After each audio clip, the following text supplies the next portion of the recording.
अस्सलामुअलैकुम प्यारे दोस्तों। आज की इस वीडियो में हम आपको बहुत ही दिलचस्प और हैरान कर देने वाली कहानी सुनाने वाले हैं। यह कहानी है एक बंजारे की हसीन बीवी और सेठ की। जब बंजारे ने पैसों के लिए अपनी हसीनो जमील बीवी को सेठ के पास गिरवी रख दिया और सेठ की नीयत उस बंजारे की खूबसूरत बीवी को देखकर फिसल गई, और फिर रात में वह उसके कमरे में गया और उसने उसके साथ जो कुछ किया उसे सुनकर आप लोगों की रूह कांप जाएगी। और जब इस बात का इल्म बादशाह को हुआ तो बादशाह ने सेठ और बंजारे के साथ क्या किया, तो आप लोग इस वीडियो को मुकम्मल ज़रूर देखिएगा।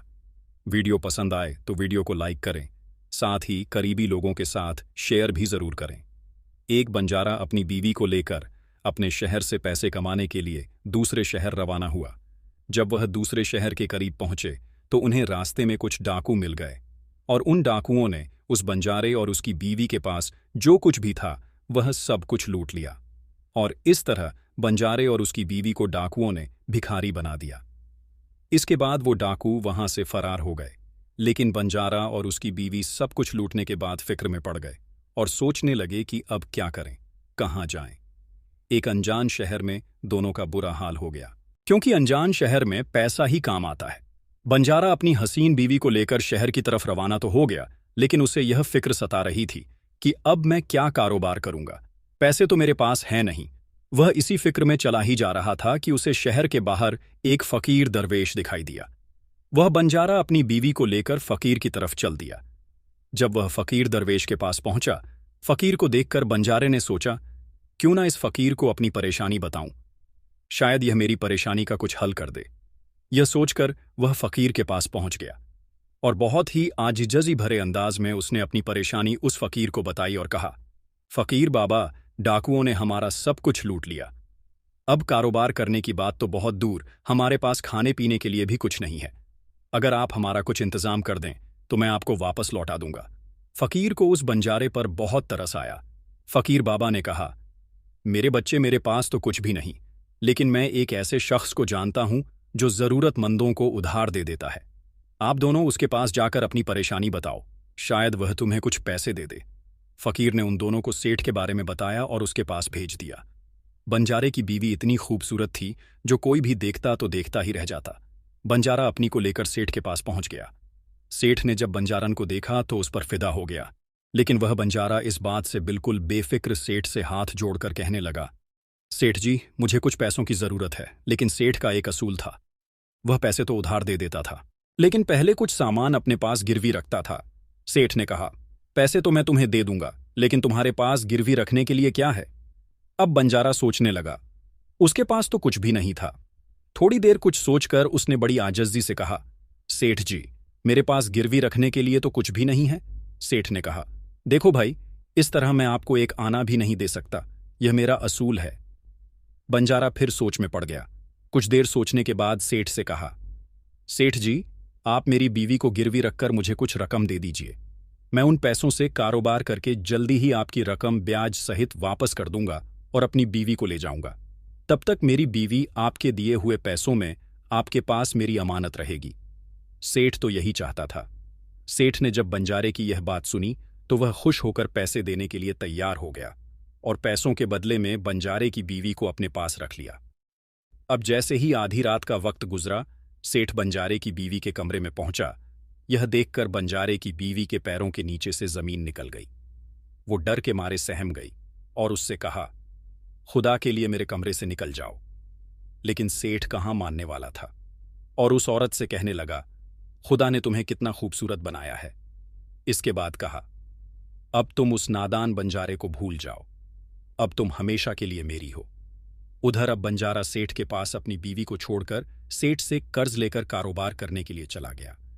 बंजारे ने उन पैसों से प्याज का कारोबार शुरू कर दिया। वो कम दामों में किसानों से प्याज को खरीदता और दूसरे जरूरतमंद लोगों को महंगे दामों में बेच देता था। इस तरह बंजारे ने उन पैसों से बहुत ही जल्द खूब दौलत इकट्ठी कर ली। और कुछ दिनों के बाद बंजारा सेठ के पास पहुंचा और कहने लगा, सेठ जी, आप अपना हिसाब करके मुझसे अपनी रकम ले लीजिए और मेरी बीवी को मुझे वापस लौटा दीजिए। अब इतनी खूबसूरत बीवी को कौन वापस करे?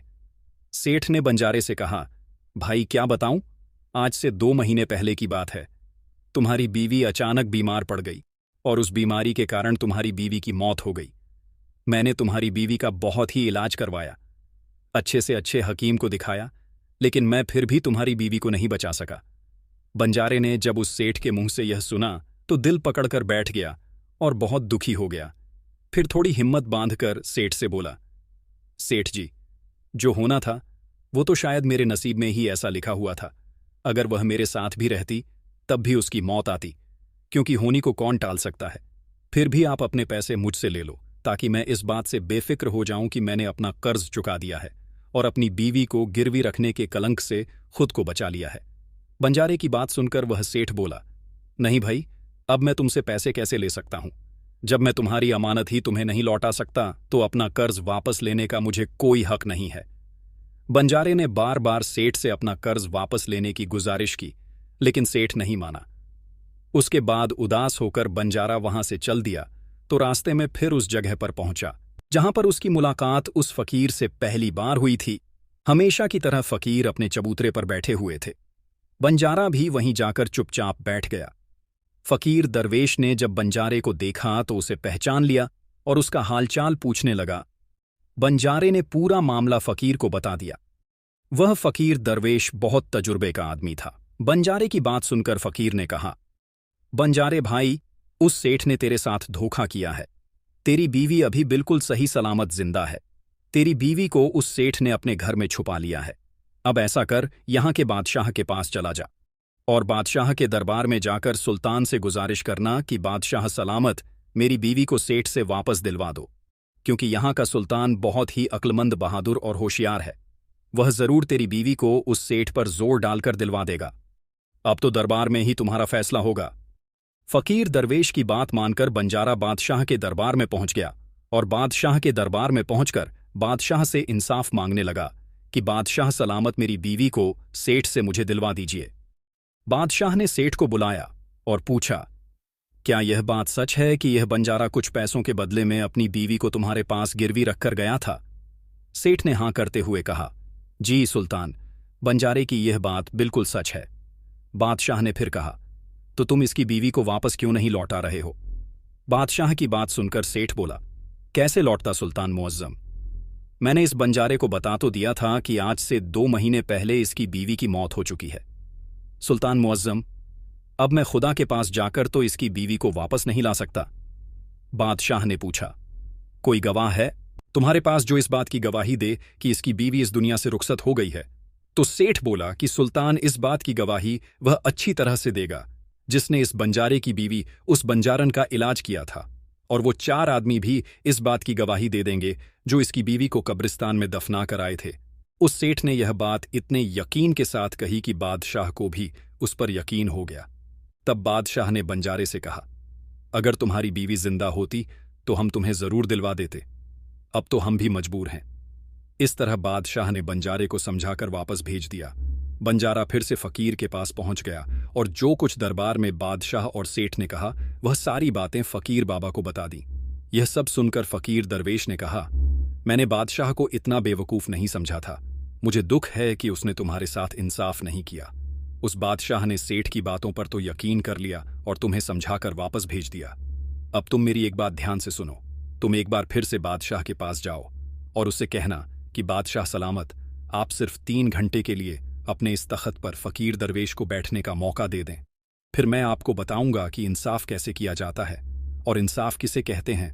वह बंजारा एक बार फिर से बादशाह के दरबार में पहुंच गया और जैसा उस फकीर दरवेश ने कहा था उसने बादशाह से वही कह दिया।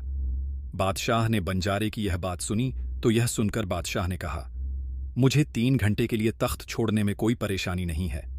यदि ऐसा करने से तुम्हें इंसाफ मिल जाएगा तो मैं 3 घंटे के लिए अपना तख्त छोड़ दूंगा।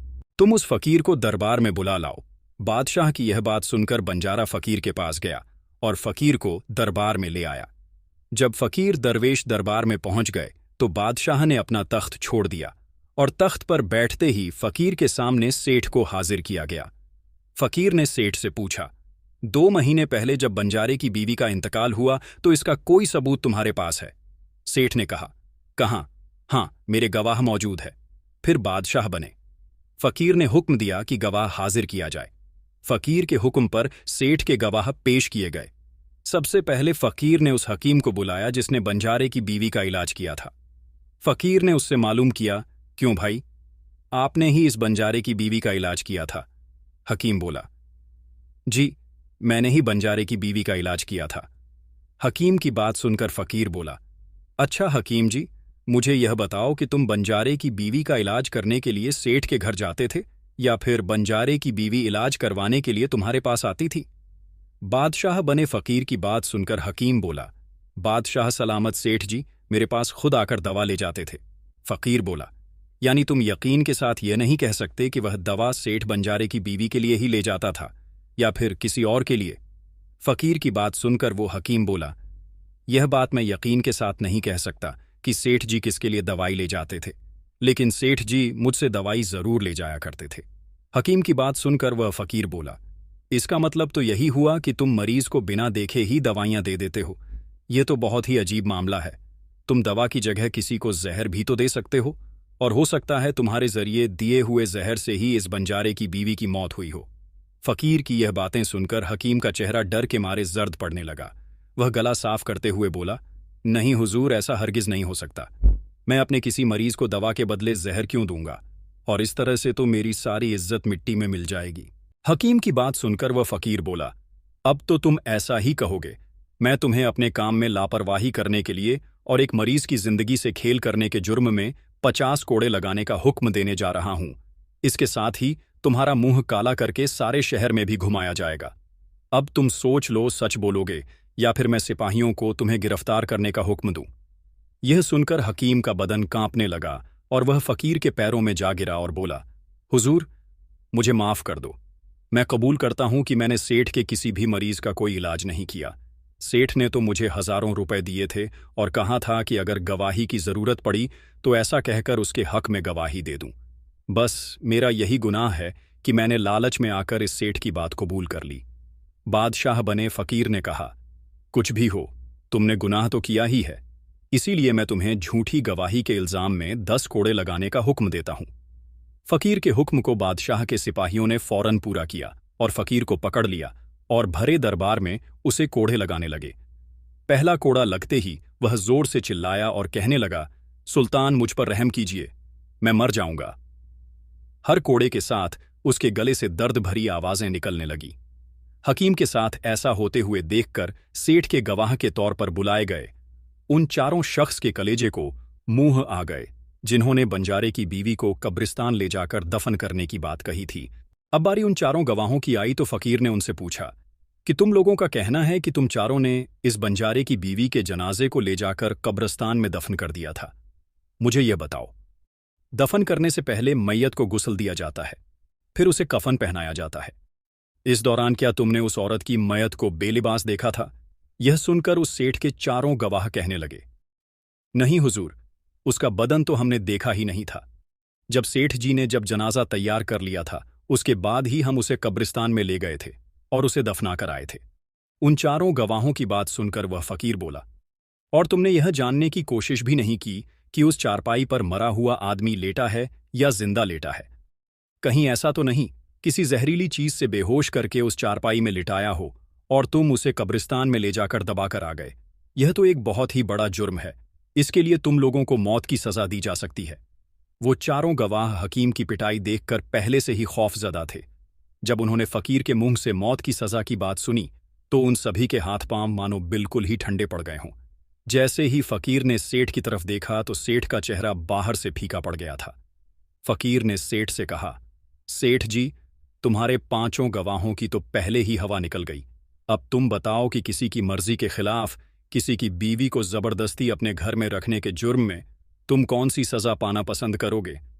फकीर की बात सुनकर सेठ का चेहरा एकदम से पीला पड़ गया था।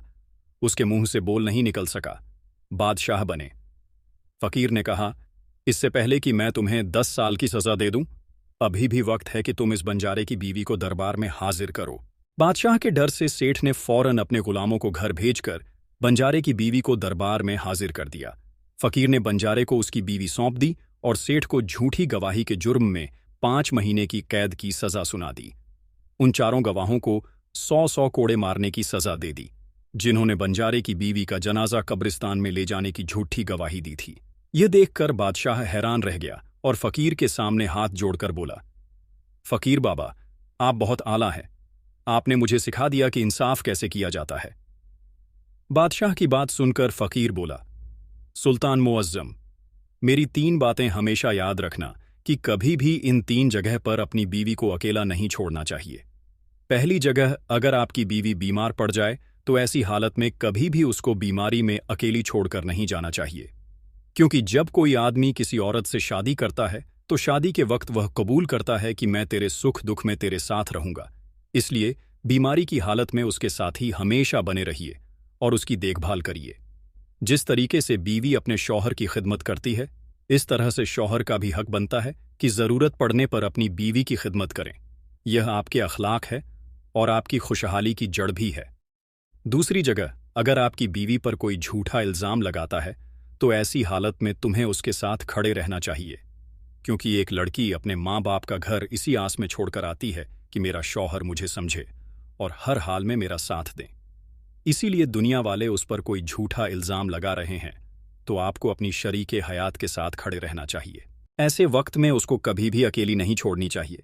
तीसरी जगह, कभी भी अपनी बीवी को गैर महरम मर्द के पास नहीं छोड़ना चाहिए, चाहे वह आपका दोस्त हो, चाहे आपका कोई रिश्तेदार हो और चाहे आपका कोई सगा भाई ही क्यों ना हो। किसी भी हालत में अपनी बीवी को किसी गैर महरम मर्द के साथ कभी भी अकेली नहीं छोड़नी चाहिए, क्योंकि आज के वक्त में किसी का कुछ नहीं पता, कौन कब और किसके साथ दगा कर दे। इसलिए कभी भी भूल कर अपनी बीवी को किसी गैर महरम मर्द के साथ अकेली नहीं छोड़नी चाहिए। तो दोस्तों, यह थी आज की वीडियो। आज की वीडियो पसंद आई हो तो लाइक करें, चैनल शहानी नॉलेज को सब्सक्राइब करें और बेल आइकन का बटन भी दबाएं। शुक्रिया।